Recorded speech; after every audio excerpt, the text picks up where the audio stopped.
यथा शिखा मयूराणां नागानां यथा मणेः तद्वद् वेदांग शास्त्राणां ज्योतिषम मूर्धनि स्थितम।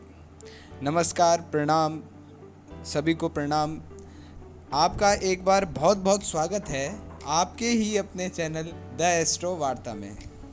मैं सुखदेव चमोली आपका एक बार दिल की गहराइयों से स्वागत करता हूं आपके ही अपने चैनल द एस्ट्रो वार्ता में। जैसे कि पुरानी वीडियो में और आप सब टाइटल देख के समझ ही गए होंगे, हमारी जो आज की चर्चा होने वाली है वो किस विषय पे है। तो पुरानी वीडियो में मैंने आपको बता दिया था ज्योतिष के अंग या ज्योतिष के विभाग। ज्योतिष को 3 विभागों में विभाजित किया गया है, जिसको स्कंद की संज्ञा देते हैं। और संस्कृत में एक शब्द है त्रिस्कंदात्मकम ज्योतिष शास्त्रम, माने जो ज्योतिष है वो 3 स्कंद वाला शास्त्र है। अब ये 3 स्कंद कौन कौन से हैं, तो आइए इसकी हम चर्चा विस्तार पूर्वक करते हैं। आप हमारे साथ अपने ही चैनल में बने रहिए द एस्ट्रो वार्ता में।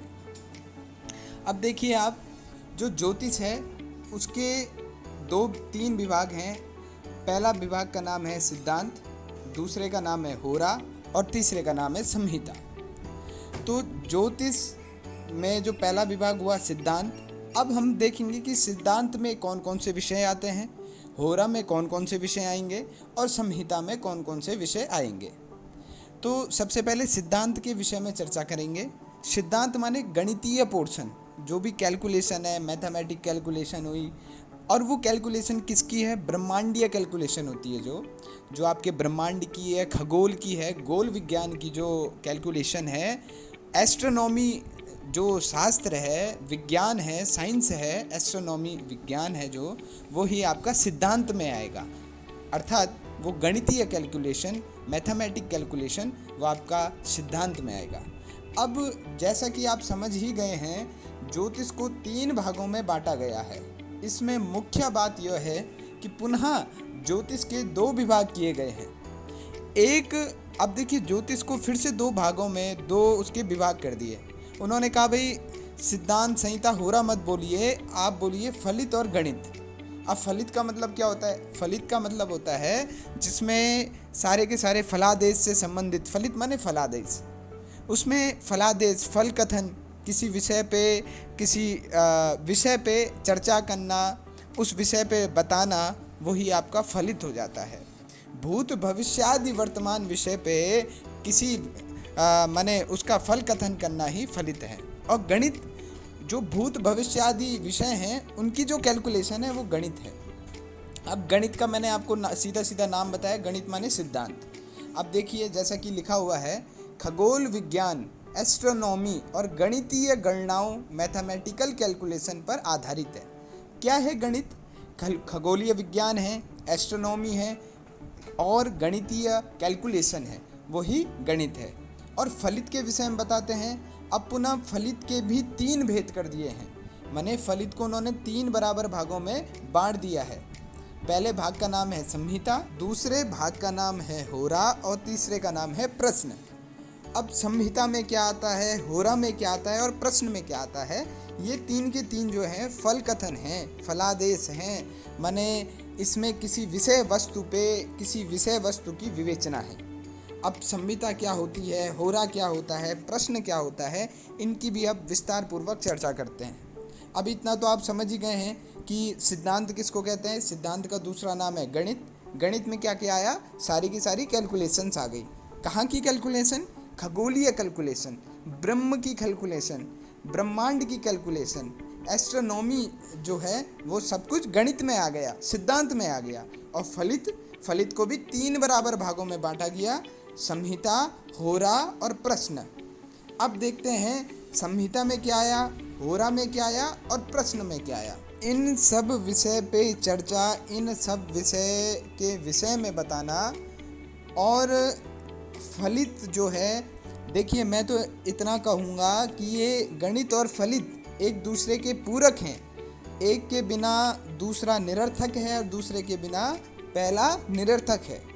तो अगर आपके पास कैलकुलेशंस हैं पर उसके विषय में आपके पास जानकारी नहीं है, तो वो कैलकुलेशन किस काम की है? और आपके पास जानकारी है पर कैलकुलेशन नहीं है, तो वो जानकारी किस काम की है?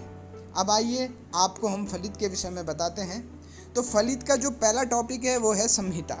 तो जानते हैं संहिता में क्या आता है, तो पढ़ते हैं। यह प्राकृतिक विज्ञान से संबंधित है।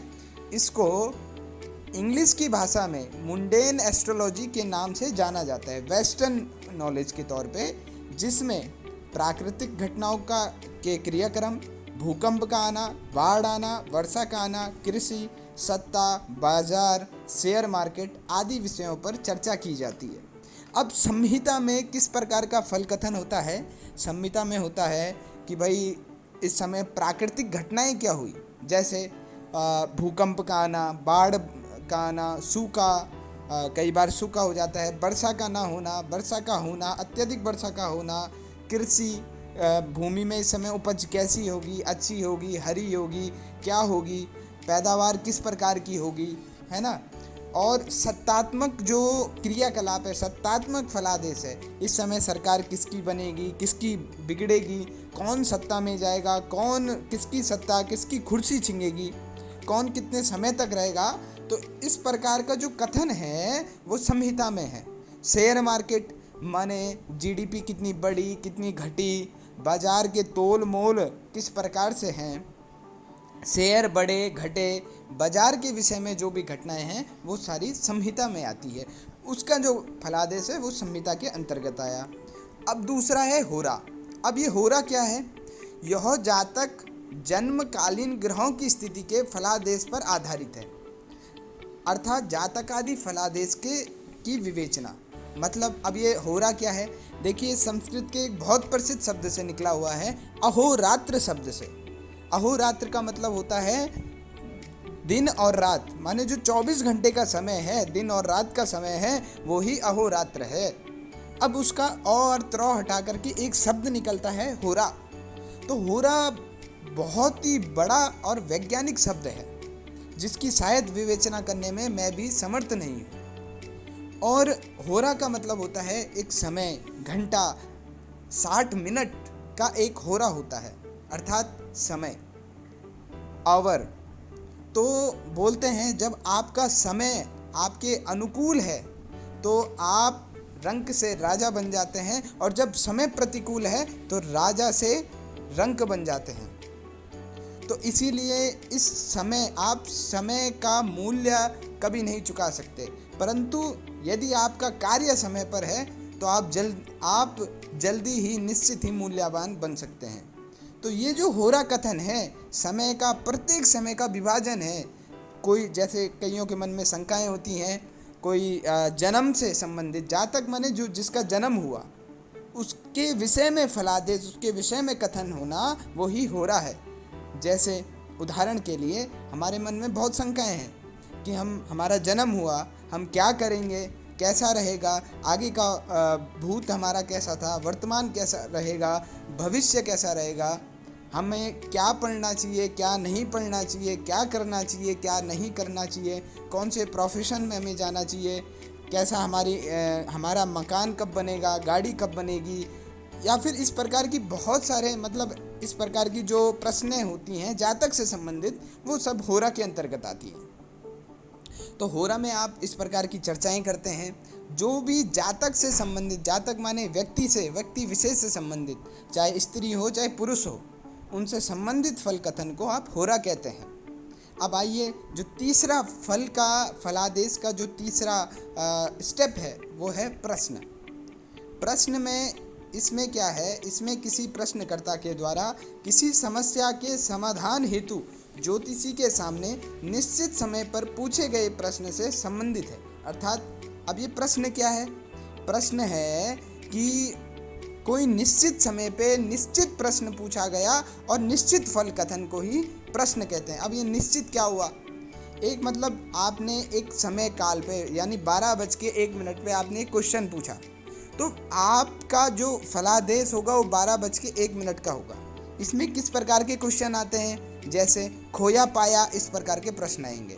जैसे कि आपकी कोई प्रिय वस्तु खो गई है, या कोई आपका प्रिय सदस्य खो गया है, तो आपको जिज्ञासा है कि वो मिलेगा नहीं मिलेगा, किस दिशा में होगा, कौन सी दिशा में होगा। तो इस प्रकार का जो फल कथन है वो प्रश्न कुंडली में आता है। साउथ में प्रश्न कुंडली का बहुत अत्यधिक मात्रा में प्रयोग किया जाता है और प्रश्न कुंडली में आप बहुत सारी चीज़ें जान सकते हो। ये बहुत ही ज़्यादा ऑथेंटिक, वैज्ञानिक, साइंटिफिक फल कथन वाला एक माध्यम है, एक शास्त्र है। तो प्रश्न जो कुंडली हमने कही वो भी बहुत अच्छी और इम्पोर्टेंट है। इस प्रकार से मैंने आपको कहा कि फलादेश के, फलित के 3 सिद्धांत हैं, संहिता, होरा और प्रश्न। गणित का जो सिद्धांत है, सिद्धांत का एक ही है, गणित, जो कि आपको जिसमें सारी की सारी गणनाएं हैं। तो इस प्रकार से ज्योतिष को 3-3 भागों में, 2-2 भागों में इस प्रकार से विभाजित किया गया है। तो मुझे पूरा विश्वास है कि आपको ये जो सूक्ष्म रूप से जो जानकारी दी गई है ज्योतिष विषय में, ये आपको निश्चित तौर पे भली भांति रूप से आपको समझ में आ गई होगी। इस प्रकार की इंटरेस्टिंग बातों को जानने के लिए हमारे आपके अपने ही चैनल में बने रहिए, द एस्ट्रो वार्ता में। एक बार आपका बहुत बहुत शुक्रिया, बहुत बहुत आभार, बहुत बहुत धन्यवाद। और इस प्रकार की अगर आपको वीडियो चाहिए और जो भी जिस प्रकार की, चाहे जन्म कुंडली पे आधारित हो, चाहे ग्रह कुंडली पे आधारित हो, आप कमेंट सेक्शन में कमेंट कर सकते हैं या मुझे पर्सनली मेल करके आप बोल सकते हैं कि आपको ज्योतिष में किस प्रकार की वीडियो चाहिए। तो मैं उस प्रकार की वीडियो आप तक पहुंचाने का पूरा प्रयास करूंगा। आप हमारे साथ इस चैनल के माध्यम से बने रहिए, अपने नॉलेज को इंक्रीज कीजिए। और आपका बहुत बहुत धन्यवाद, बहुत बहुत आभार। जय माता दी।